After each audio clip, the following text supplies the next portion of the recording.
Bonjour à toutes et à tous, je vous emmène aujourd'hui chez l'un des leaders mondiaux de l'intelligence embarquée. C'est une entreprise française du groupe Safran qui s'appelle Safran Electronics and Defense. Et nous sommes ici au centre de recherche d'Éragny-sur-Oise en région parisienne. Alors c'est quoi l'intelligence embarquée? Eh bien pour résumer, il s'agit de systèmes et d'équipements électroniques de haute technologie qui permettent par exemple à des avions, des sous-marins ou encore des lanceurs comme la dernière Ariane 6 de voler et de naviguer de façon fiable, sûre et même en toute autonomie. C'est parti!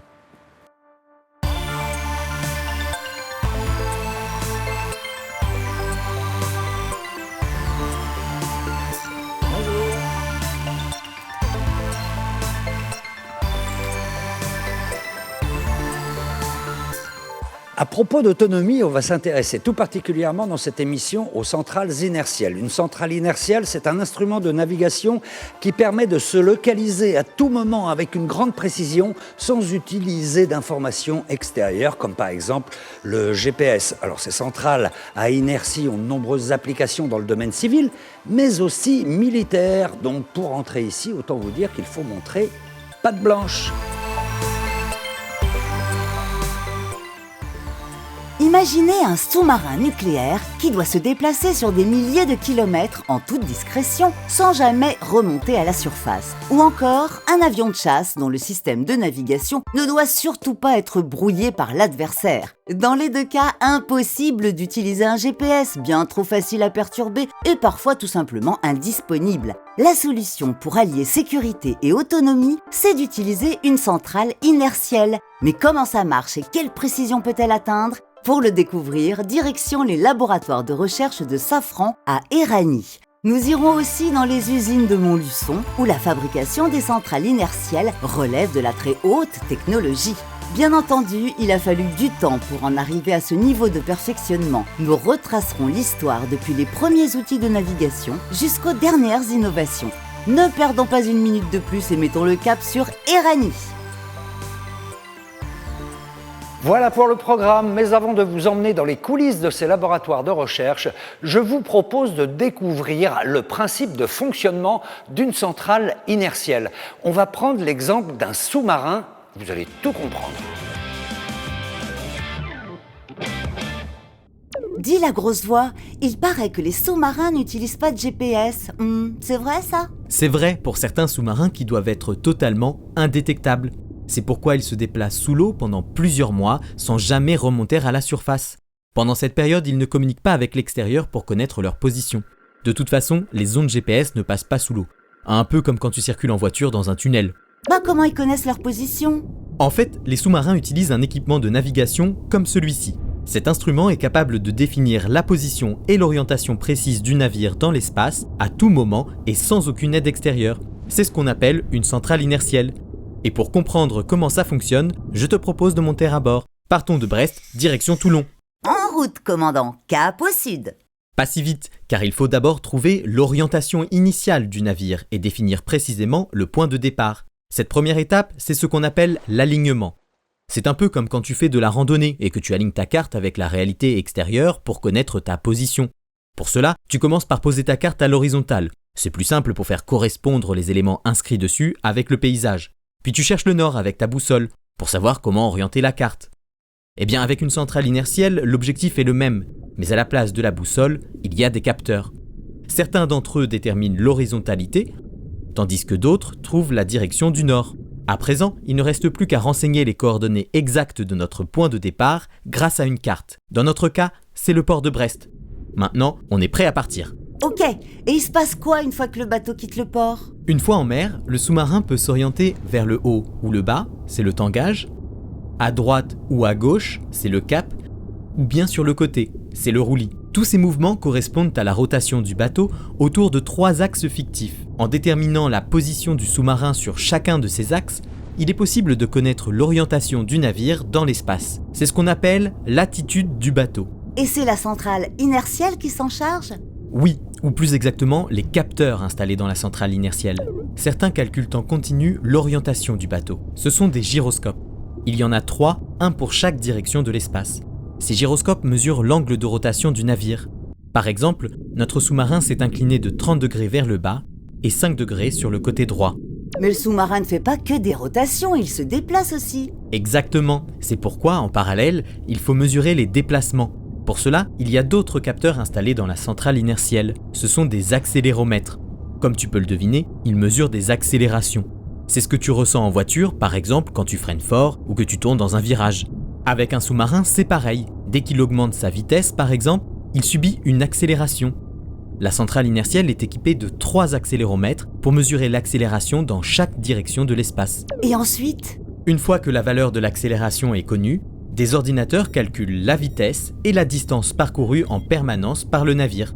Bon, ok, mais je ne sais toujours pas où on se trouve. Alors, comment on obtient ça?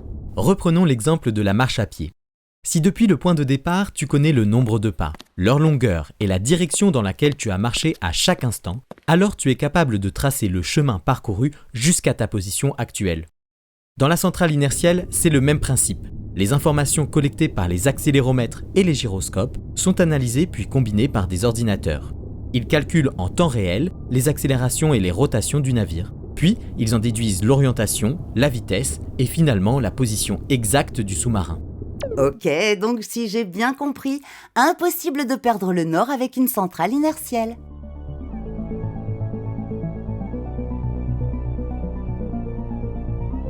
Alors on vient de comprendre le principe de fonctionnement d'une centrale inertielle, mais des centrales, eh bien, il y a des modèles différents, des technologies très différentes en fait. Une des premières technologies qu'on connaît, c'est le gyromécanique. Ouais. C'est-à-dire que des pièces mécaniques. Que des pièces mécaniques, exactement. Combien de pièces là par exemple? Alors là, c'est sur tout ce qui était mécanique, c'était plus de 500 pièces. D'accord. Ça s'intègre dans un boîtier beaucoup plus grand. Exactement, avec de l'électronique autour. Les électroniques ont aussi évolué au cours des années, donc là, c'était sur des électroniques assez classiques. Alors après, on évolue vers une technologie complètement différente. Là, on utilise, on le voit, le laser. Exactement. Donc le gyrolaser, c'est une vraie rupture. C'est beaucoup plus simple. On passe à 50 pièces à peu près. D'accord. Pour un gyrolaser. Donc c'est une technologie optique. Et c'est accompagné aussi par une évolution de l'électronique. Parce que là, du coup, tous les traitements qui avant étaient faits avec la plateforme mécanique, là maintenant sont faits par l'électronique. Ça veut dire que ça prend moins de place aussi? C'est des processeurs, donc ça prend beaucoup moins de place. Et puis l'électronique, ça demande moins d'entretien. D'accord. Si on compare les performances entre les deux, qu'est-ce qu'on peut dire? En navigation en général, tu sais que la performance, on l'exprime en nautique. Alors un nautique, on le rappelle, c'est 1852 mètres. 1852 mètres. Ok. Et donc, globalement, une centrale comme ça pouvait être performante autour d'un nautique pendant quelques heures, 8 heures à peu près. 8 heures, c'est-à-dire une erreur de 1800 mètres sur 8 heures. Sur 8 heures à peu près, exactement. Okay. Et puis après, il fallait trouver un moyen de le recaler. D'accord. Sur du gyro optique, on a franchi un nouveau cap, puisque avec le gyro laser, on est passé à un nautique quelques jours. D'accord. Donc là, c'est beaucoup plus notamment associé, tu sais, avec l'arrivée des sous-marins nucléaires qui ont une plus grande autonomie et donc qui ont besoin de plonger plus longtemps.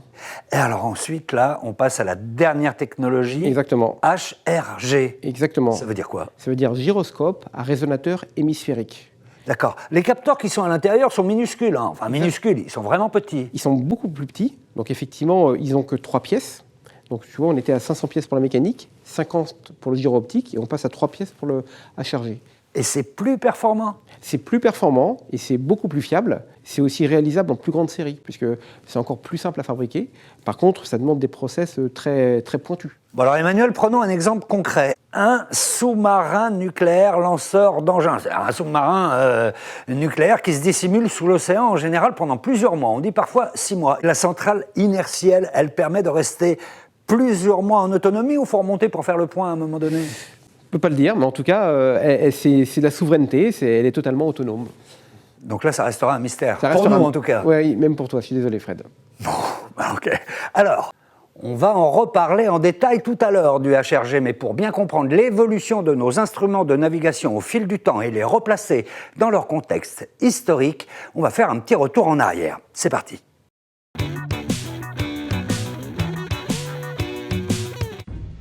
Depuis toujours, les hommes ont cherché à se déplacer, relier un point A à un point B, que ce soit sur Terre, en mer ou plus récemment, dans les airs et dans l'espace. Mais au IIe siècle avant Jésus-Christ, le GPS, ça n'existait pas. Pour naviguer, le grand défi, c'est donc de savoir où on se trouve et où on va. Alors, les marins se repèrent grâce aux astres, le soleil, la lune et les étoiles.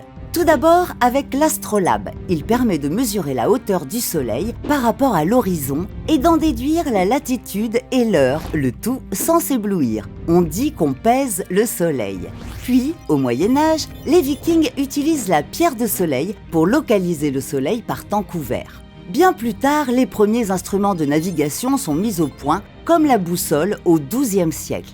C'est une véritable révolution, car elle permet de connaître la direction du navire, quelle que soit la météo, mais elle n'est pas totalement maîtrisée. Quant à la vitesse, elle est estimée, déduite par le navigateur. C'est le début de la navigation à l'estime. Puis au XVIe siècle, le loch apparaît. Il est composé d'un morceau de bois triangulaire attaché au bout d'une longue ficelle. Une fois lancé à la proue, il faut compter le temps mis par ce bout de bois pour atteindre l'arrière du bateau. On peut alors estimer la vitesse du navire.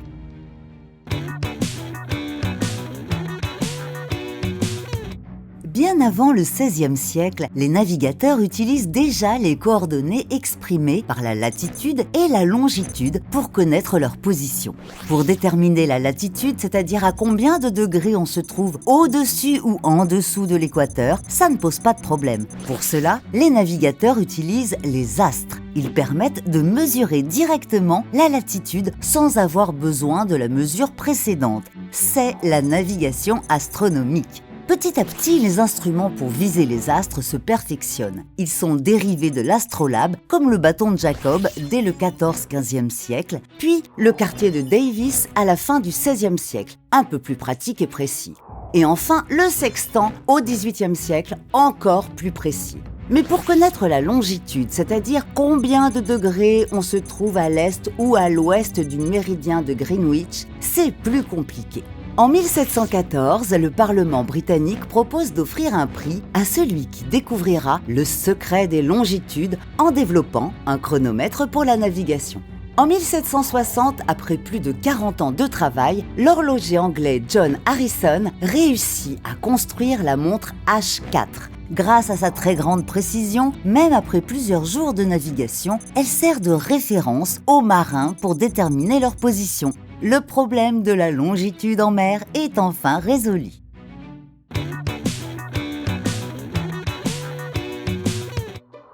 En 1851, le scientifique français Léon Foucault réalise l'expérience très célèbre du pendule de Foucault pour démontrer la rotation de la Terre, mais elle n'est pas suffisamment convaincante. Léon Foucault présente alors l'année suivante, en 1852, avec l'aide de l'ingénieur Paul-Gustave Froment, un appareil capable de conserver une rotation rapide pendant une dizaine de minutes, une durée suffisante pour voir la Terre tourner. En plus, cet appareil reste parfaitement fixe par rapport aux étoiles, contrairement au pendule. Il le nomme alors gyroscope. Léon Foucault se rend compte que son appareil, une fois aligné sur le méridien, garde son axe orienté vers le nord. L'utilisation d'un gyroscope pour indiquer le nord ne semble alors plus poser de problème. Mais il faudra encore plus de 50 ans pour aboutir à un équipement opérationnel.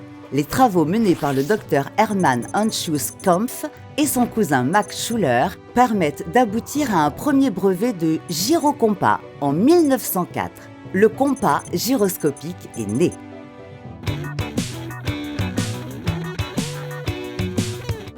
Pendant la Seconde Guerre mondiale, lors de la mise au point des fusées balistiques V2 par les Allemands, l'idée vient d'utiliser les gyroscopes non plus seulement pour trouver le nord, mais aussi pour mesurer des vitesses. C'est le début de la navigation inertielle. À partir de 1950, la maîtrise des technologies pour la réalisation des gyroscopes et des accéléromètres se développe. Leur précision s'améliore et les États-Unis jouent un rôle de leader dans le développement des technologies inertielles. Missiles intercontinentaux Atlas et Titan, vols transcontinentaux en 1953 et traversée du Nautilus sous les glaces du pôle Nord en 1958. En France, c'est la SAGEM, la Société d'application générale d'électricité et de mécanique, qui développe les technologies inertielles pour la conquête des fonds marins, du ciel et de l'espace. avec des progrès impressionnants. La première centrale inertielle pèse près de 500 kg et les centrales Sagem n'en pèsent plus que 20.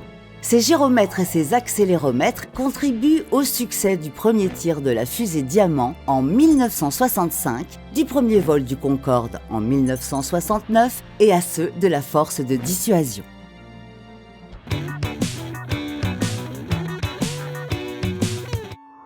L'invention du laser dans les années 1960 permet l'émergence d'une nouvelle génération de gyroscopes dans les années 1970. Les gyrolasers et les gyromètres à fibre optique. En 1978, Boeing décide d'équiper ses avions de centrales inertielles à gyrolaser. Elles sont adoptées ensuite sur pratiquement tous les types d'avions et d'hélicoptères, civils ou militaires. Et même si en 1973, les États-Unis lancent leur système de positionnement mondial, le fameux GPS, l'inertie reste utilisée et prometteuse car insensible au brouillage ou au leurrage. En plus, elle fournit des informations sur l'attitude de l'engin, ce qui n'est pas disponible sur des récepteurs GPS. Inertie et GPS sont donc en réalité plus complémentaires que concurrents. À partir de 1980, les cardans des plateformes gyrostabilisées laissent la place à des centrales à inertie sans plateforme ou strap-down en anglais.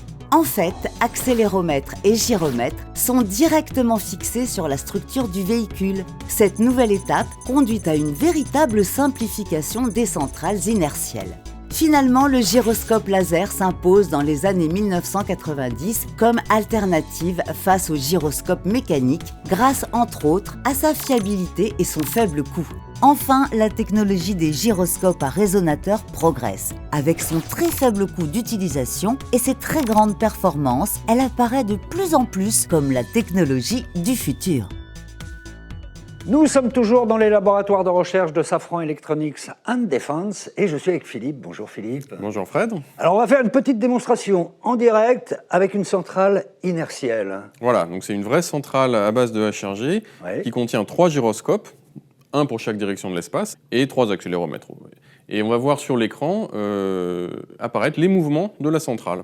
Donc si on fait un mouvement de cap...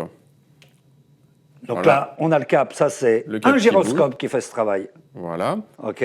Si on fait un mouvement de tangage, on voit ici. En bas. Ok, ça c'est un autre gyroscope. Et si on fait un mouvement de roulis, on a également l'information qui s'affiche. Troisième. Donc on a mesuré les rotations dans les 3 directions de l'espace. Donc on a des gyroscopes et on a également des accéléromètres. On va essayer d'expliquer assez simplement comment ils fonctionnent. Et Philippe, on va prendre l'exemple d'un gyrolaser, on l'a vu tout à l'heure. Alors comment ça marche? C'est quoi le principe de base? Alors le gyrolaser est basé sur le principe de la propagation du laser dans une cavité optique. Donc on va produire des photons ici en envoyant une impulsion électrique. On a des photons qui partent dans les 2 directions opposées, qui se déplacent et qui arrivent normalement en même temps à la sortie. Ça, c'est quand l'objet ne bouge pas. Voilà. Les photons voyagent à la même vitesse, ils parcourent la même distance, ils arrivent en même temps. Si maintenant on tourne le gyroscope pendant ce temps-là, il y a un des 2 photons qui a moins de distance à parcourir que l'autre, donc il va arriver plus tôt. Et donc en mesurant le retard d'un photon par rapport à l'autre, on est capable de remonter à l'information de rotation de combien le gyroscope a tourné. Ça, c'est pour les gyroscopes. Maintenant, les accéléromètres qui, comme leur nom l'indique, permettent de mesurer l'accélération. Alors là aussi, on a 3 modèles différents en fonction des années, justement, Philippe. Voilà, ici on a un modèle un peu plus ancien. C'est lui qu'on retrouve sur cette centrale. Exactement, c'est celui de cette centrale, donc c'est les années 80. Ici, on a un modèle un peu plus récent, début des années 2000. Et ici, on a la génération actuelle, encore plus miniaturisée.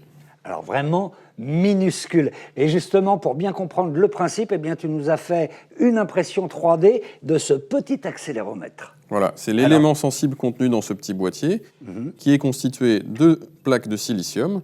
Et il y a une de ces plaques qu'on est venu tailler afin de constituer un pendule avec une masse, ici, accrochée à une petite charnière souple. Et lorsqu'on applique une accélération à cet objet, on voit que la masse part vers le bas. Quand on applique ici l'accélération de la pesanteur, ou si j'applique une accélération avec ma main, on voit que la masse suit le mouvement et l'accélération que je lui applique. Et donc, en mesurant le mouvement relatif de cette masse par rapport à des plaques externes, on arrive à remonter à l'information d'accélération. Et ces différents instruments sont mis au point ici. Absolument. Eh bien, on va aller voir ça de plus près.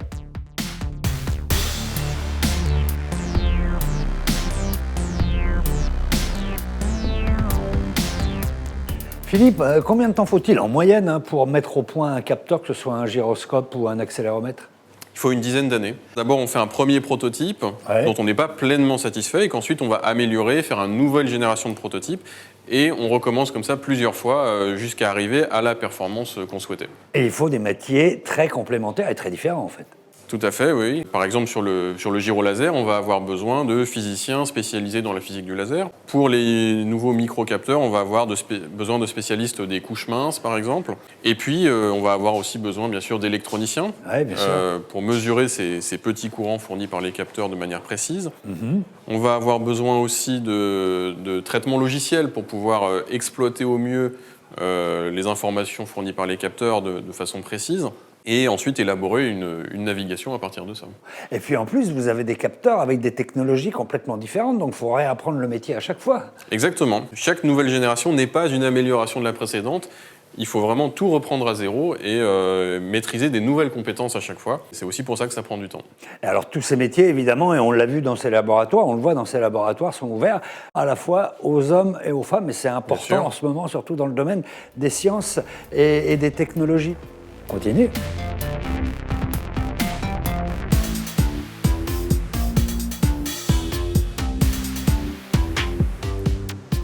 On va s'intéresser maintenant au dernier né de la famille des gyroscopes, le HRG. Il est basé sur un autre principe physique que le gyrolaser et ses performances sont meilleures.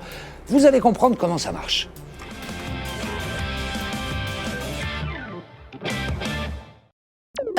Peux-tu me rappeler ce que c'est qu'un gyroscope ? Un gyroscope, c'est un instrument qui mesure un angle de rotation. Lorsqu'il est installé sur un bateau, un avion ou même un sous-marin par exemple, il nous renseigne sur l'orientation de l'engin dans l'espace. Il en existe plusieurs types, mais le plus compact et le plus économique, c'est le gyroscope à résonateur hémisphérique, ou HRG. Oh, je parie que t'as un super dessin pour me montrer comment il marche. J'ai encore mieux.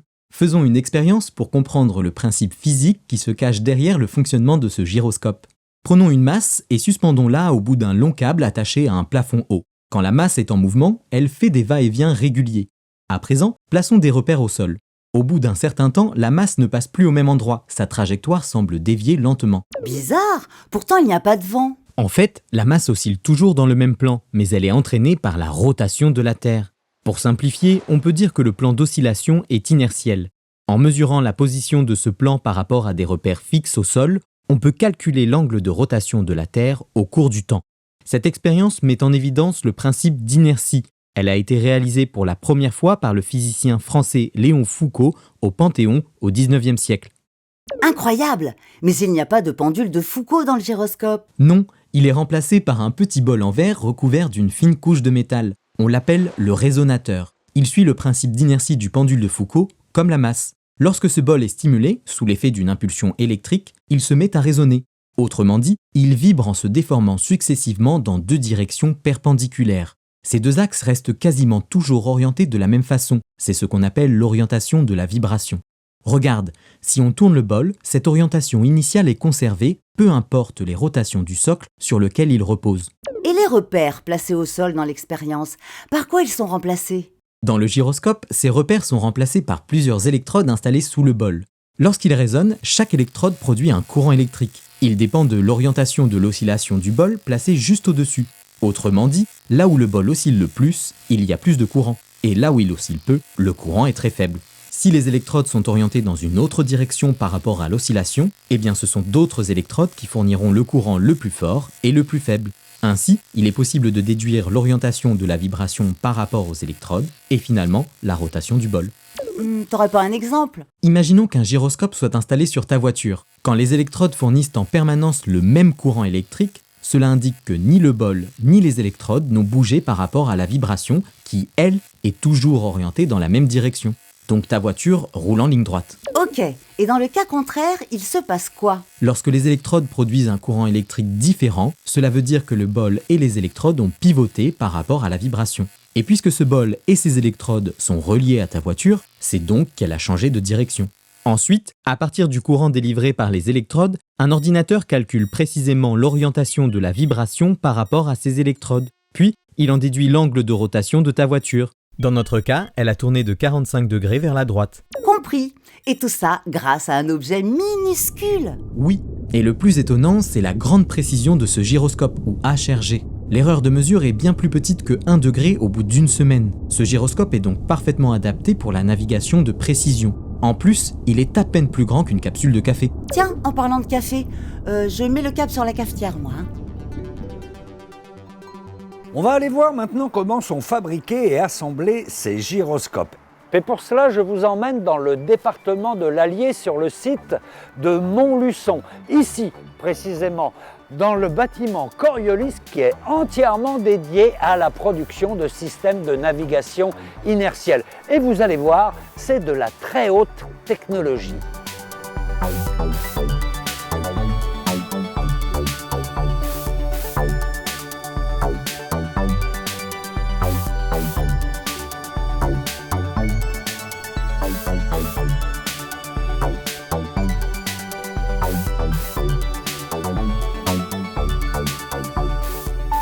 Bon, vous l'avez compris, ici, pas question de laisser entrer la moindre poussière. Alors, on a créé 6000 mètres carrés de salles blanches, des salles où l'air est filtré, où sa température, son humidité et sa pression sont maîtrisées. Imaginez-vous, dans les salles ultra propres de ce bâtiment Coriolis, il y a moins de 10 particules de poussière par mètre cube, alors que dans un environnement normal, il y en a des milliards. Voilà. Et maintenant, je vous emmène découvrir la fabrication des gyrolasers. Suivez-moi.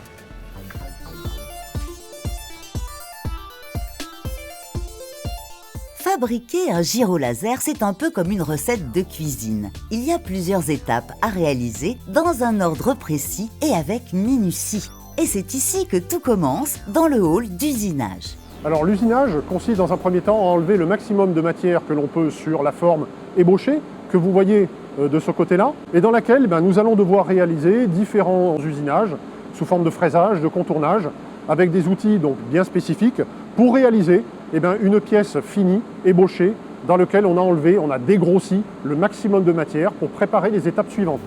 Hop, après 2 ou 3 clics, le robot passe à l'action. Il confie la pièce à cette machine équipée d'outils en diamant, donc très résistants. C'est la seule matière capable de venir à bout de ce bloc en verre. Et l'arrosage, ça sert à quoi?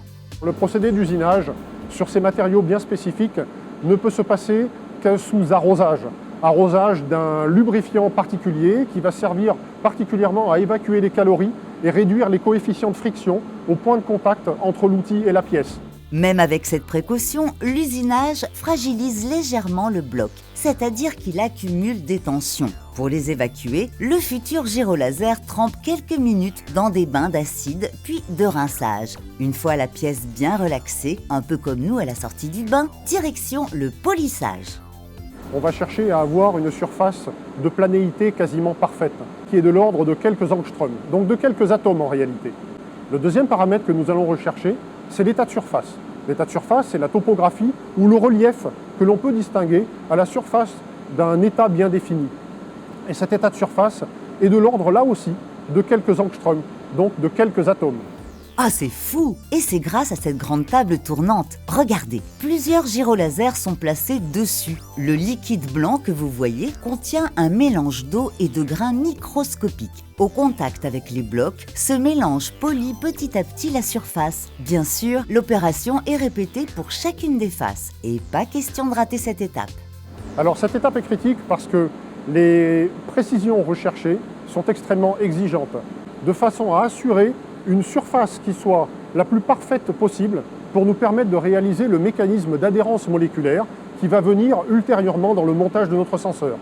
La suite, c'est par ici que ça se passe, dans les salles ultra propres. À ce stade, le bloc est prêt à recevoir les éléments qui assurent le fonctionnement du laser. Parmi eux, il y a 3 miroirs fabriqués à partir de ce support en verre. Quelques couches d'atomes d'un dépôt atomique secret sont déposées dessus pour les rendre réfléchissants. Puis, ils sont nettoyés et on contrôle que leur surface soit parfaitement plane. C'est seulement après toutes ces étapes qu'ils sont fixés au bloc. Ces miroirs, étant donné qu'on cherche à avoir vraiment une pureté complète sur le laser, on ne peut pas les coller avec de la colle ou un autre matériau. Donc on va partir sur une adhérence moléculaire, c'est les atomes d'hydrogène qui se lient entre eux. L'effet connu, c'est par exemple quand vous avez un verre à pied que vous mettez sur une table humide en verre et que le verre reste collé. C'est ça, mais poussé à l'extrême et industrialisé. En plus des miroirs, le bloc est équipé de différentes sortes d'électrodes. Dans les électrodes, on a un queusot qui permet d'assurer le lien entre l'extérieur et l'intérieur de la cavité pour remplir la cavité de gaz. Les anodes et la cathode, c'est ce qui va permettre de générer l'alimentation et d'activer les gaz qu'il y a dans la cavité pour faire l'effet laser. Les électrodes sont positionnées avec une très grande précision. Le fonctionnement du laser en dépend. C'est pareil pour les miroirs. Cette étape, c'est ce que l'on appelle l'alignement. Le but, c'est de garantir du coup que le cheminement du laser d'un tour à l'autre soit exactement le même. Si on a trop de pertes dans la cavité, au fur et à mesure des cheminements du laser, on va perdre les photons et le laser va finir par s'éteindre. Évidemment, ça fonctionnera moins bien. Une fois que le montage des électrodes et des miroirs est terminé, on remplit l'intérieur du bloc avec du gaz à base d'hélium et de néon. C'est ce gaz-là qui va être excité donc par les électrodes et qui par la suite va générer le phénomène laser.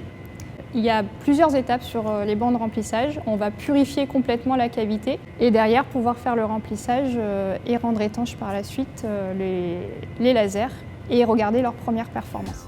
La dernière étape de la fabrication consiste à raccorder le bloc à une carte électronique. C'est elle qui fait parler les mesures. Cette fois, le gyrolaser est terminé.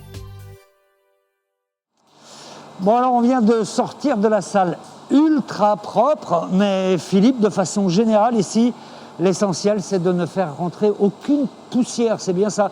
Et s'il y avait une poussière qui rentrait? Alors, une particule dégraderait la performance du capteur, donc c'est pour ça qu'on travaille en salle ultra propre. Que ce soit pour le gyrolaser d'ailleurs, oui, ou pour le fameux HRG dont on va découvrir la fabrication maintenant. Hein. Alors elle commence par où? Donc la première étape de cette fabrication va être l'étape d'usinage. Donc on va usiner à la fois le résonateur et puis le porte-électrode. Alors le résonateur, hein, on le rappelle, c'est ce qu'on appelle aussi le bol. Exactement. D'accord. Donc ce résonateur, une fois qu'on va l'avoir usiné, on va contrôler sa performance. Donc on va vérifier qu'il a la bonne fréquence et qu'il n'a pas trop d'amortissement dans sa vibration. C'est ça cette petite manip qu'on voit avec un rayon laser avec qui vient dessus? Tout à fait, c'est ça. D'accord. Le but, c'est de savoir s'il fonctionne bien en fait. Exactement. Ensuite, on va lui déposer une très fine couche de métal sur l'équateur, l'intérieur du bol et sur le pied. d'accord. Donc ça, c'est pour le rendre conducteur. En parallèle de ces opérations, on va préparer le porte-électrode. Donc le porte-électrode, ça va être l'élément qui va nous permettre d'entretenir la vibration et de capter la vibration de ce résonateur. La première étape de fabrication va être le dépôt d'une fine couche de métallisation, comme le résonateur. Ouais. Une fois qu'on va avoir déposé cette fine couche de métallisation, on va faire une opération qu'on appelle de photolithogravure. Alors, c'est-à-dire qu'on va déposer une fine couche de résine photosensible. Ensuite, on va déposer un masque qui va nous permettre d'insoler la position des pistes qu'on veut révéler. Et ensuite, on va faire une attaque acide pour pouvoir révéler la position de ces pistes. Et ça se fait en plusieurs étapes, dans différents produits? Dans différents produits qui sont à la fois acides et des bains de rinçage également pour pouvoir enlever toute la résine qu'on veut retirer et le métal qui est en dessous. Donc pour le moment, on a nos deux éléments qui sont prêts. Voilà, on a le résonateur et le porte-électrode. L'étape suivante, ça va être d'assembler ces deux éléments. Donc on va venir assembler le résonateur au milieu du porte-électrode. Cet ensemble-là, ensuite, on va l'assembler sur son embase. Ouais. Et on va obtenir ce qu'on appelle un sous-ensemble résonant qui va commencer à ressembler à un capteur puisqu'on va commencer à pouvoir mesurer des vibrations et à mesurer des performances. Malgré tout, le capteur n'est pas encore performant. Donc l'étape suivante va être ce qu'on appelle l'équilibrage. On va s'assurer que la vibration du bol est parfaitement homogène sur toute sa circonférence. Donc pour ça, on va enlever quelques nanomètres de matière pour enlever de la masse. On voit que c'est vraiment du travail de précision. Voilà, on joue avec les atomes, réellement. Cette petite puce-là, électronique. Alors, la carte électronique, c'est ce qui va nous permettre de commencer à mettre en forme les signaux qui sont envoyés par la vibration du résonateur, qui va communiquer après avec le système extérieur. Là aussi, c'est un travail extrêmement fin parce qu'on voit des fils qui sont posés, on les aperçoit à peine d'ailleurs. Tout à fait, c'est ce qu'on appelle le bonding. Donc on va venir faire une liaison électrique soudée entre deux pistes qui sont assez proches. On a tous nos éléments là? On n'a pas tout à fait tous les éléments puisque là, le capteur est encore sensible à l'environnement extérieur. Ouais. On l'a dit, la moindre particule qui va être déposée sur le résonateur va dégrader la performance. Donc il va falloir le mettre sous cloche. Le protéger, tout à fait. Donc c'est ce qu'on va faire avec le capot qui est ici. Sous cette cloche, ensuite, oui. On va faire le vide. On va faire le vide, tout à fait.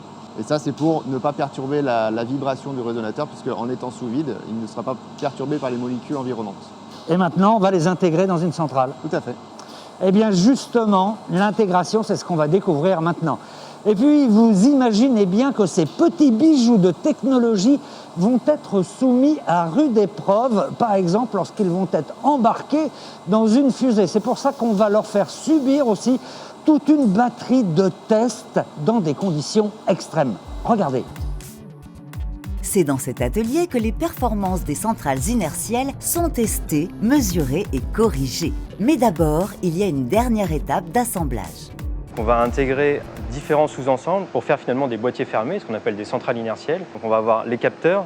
Donc des capteurs, c'est des gyromètres et des accéléromètres qu'on va intégrer sur des pièces mécaniques pour pouvoir les orienter suivant 3 axes. Et ensuite, on va devoir ajouter des cartes électroniques qui vont permettre de gérer ce système-là. Donc ça va permettre de gérer l'alimentation du système et le traitement de toutes les infos de ces senseurs. Et donc en fait, on est un petit peu le dernier maillon de la fabrication avant livraison au client.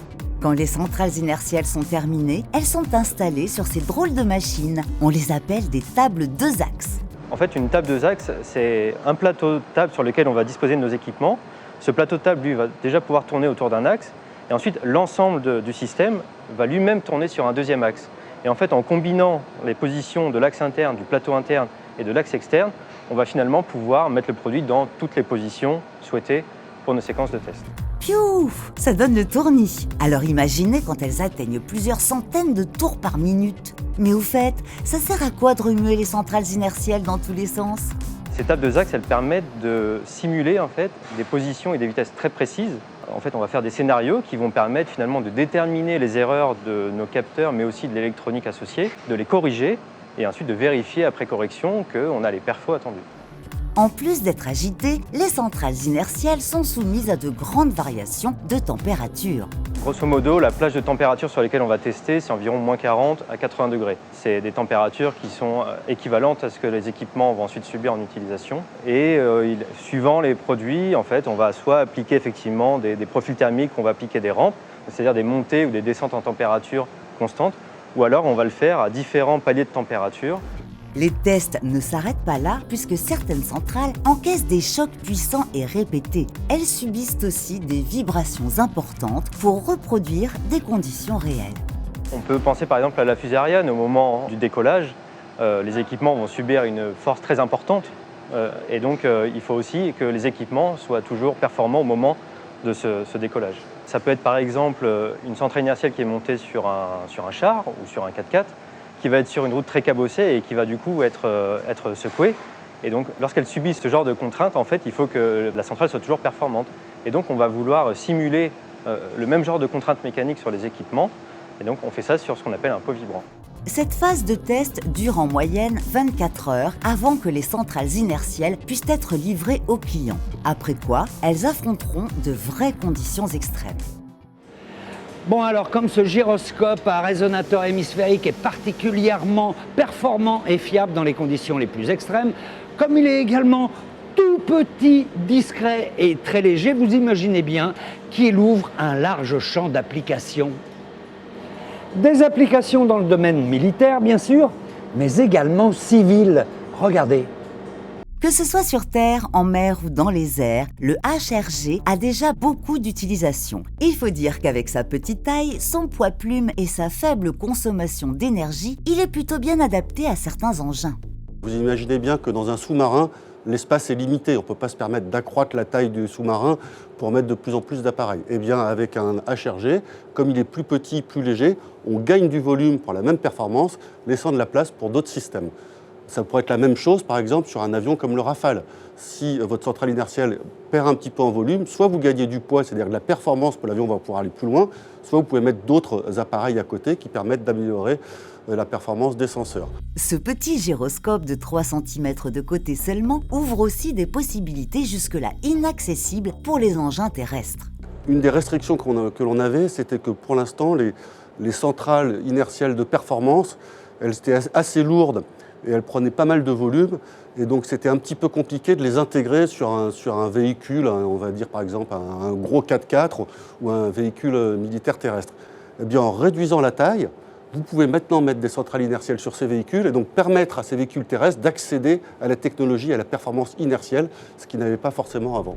Le HRG équipe même des objets plus inattendus. Quand on prend des jumelles portables dans le milieu militaire, mais la même chose quand vous voulez observer un animal dans la montagne par exemple, et que vous regardez de loin, vous avez un fort grossissement, eh bien ça bouge, ça tremble.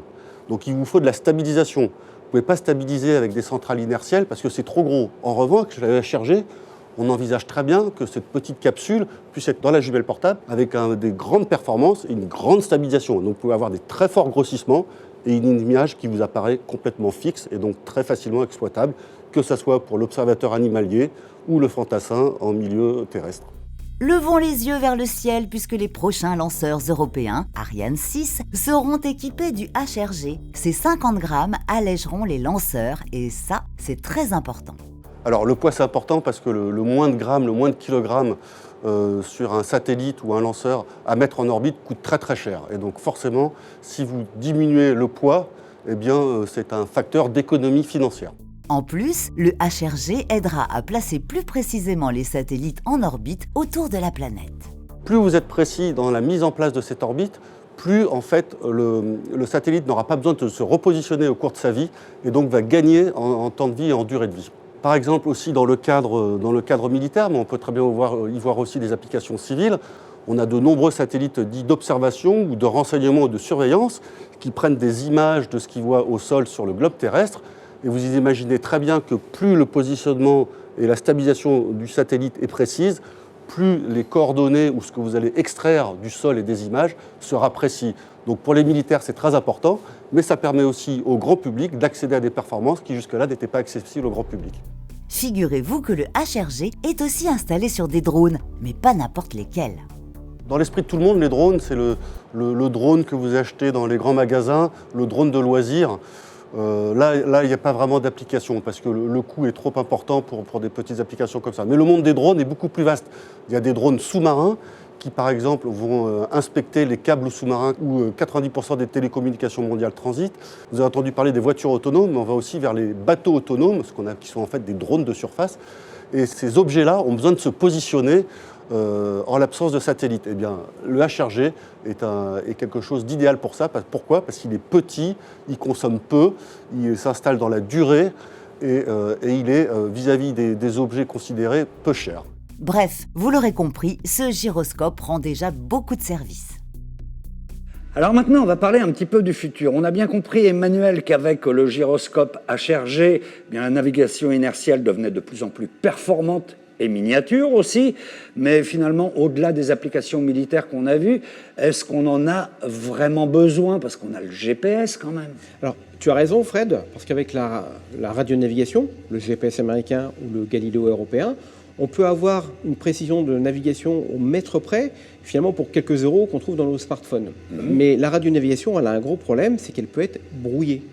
Donc ça veut dire que là aussi, pour quelques euros, tu peux acheter de manière illicite un brouilleur et du coup faire tomber toute la radionavigation sur quelques centaines de mètres ou même plusieurs kilomètres. Aussi facilement que ça aujourd'hui? Et oui, malheureusement. Alors le GPS militaire est plus robuste, évidemment, mais le GPS civil, il peut très vite disparaître sur toute une zone.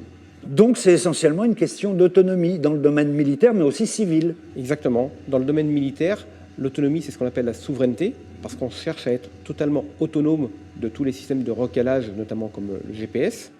Et puis dans le domaine civil, eh bien, on imagine des nouvelles applications. Tu sais, aujourd'hui, dans les nouvelles mobilités, Par exemple? on parle beaucoup des taxis volants, des VTOL, Ouais. qui vont te prendre d'un point A de manière autonome, t'emmener dans un point B, Sans pilote? sans pilote, au-dessus des villes. Ouais. Donc on imagine bien que ces systèmes-là, ils ont besoin d'un système de navigation autonome, parce que si ils perdent le GPS, Ouais. eh bien en fait, même le système pourrait tomber.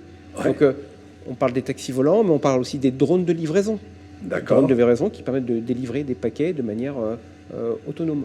Donc, puisqu'on parle de l'avenir, on peut parler aussi de très très haute, comment on pourrait dire, technologie à l'avenir? Exactement, nous on parle d'ultra haute performance. Ouais. Et on fait de la veille notamment sur les technologies qu'on appelle quantiques. Donc on va utiliser en fait les propriétés de l'atome pour en faire des capteurs inertiels, donc des gyromètres quantiques et des accéléromètres quantiques. Concrètement, ça permettrait quoi? D'avoir des performances très très fortes, très très importantes, notamment d'avoir une autonomie, une souveraineté totale par rapport à la radionavigation. Et là, effectivement, le domaine du militaire est extrêmement intéressé par ce type de technologie.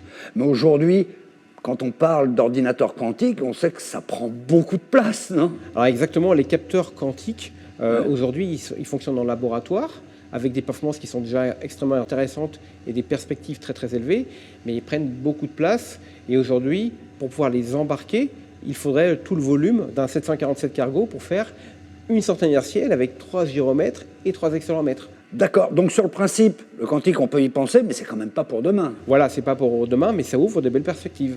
Et puis dans l'avenir, on peut aussi imaginer que les éléments électroniques soient de plus en plus petits, miniatures. Exactement, parce que l'objectif, c'est que ces capteurs inertiels, on puisse les intégrer, les rendre accessibles aux plus d'applications possibles. Donc on développe aujourd'hui des technologies qu'on appelle MEMS, qui sont des technologies de microélectronique, qui sont issues comme des technologies de microprocesseurs qu'on trouve dans ton ordinateur portable ou ton téléphone portable. Et donc ces technologies permettent de réduire considérablement la taille du capteur, mais aussi de le rendre accessible en termes de coût. Et de les avoir dans des objets du quotidien. Exactement, on pense notamment à des drones ou d'autres applications de type humanoïde, robots, qui permettraient effectivement d'avoir une autonomie, une navigation suffisamment performante pour se passer du GPS dans de nombreux cas. Merci Emmanuel. Et puis pour donner une idée du progrès, eh bien voici 50 ans d'évolution inertielle.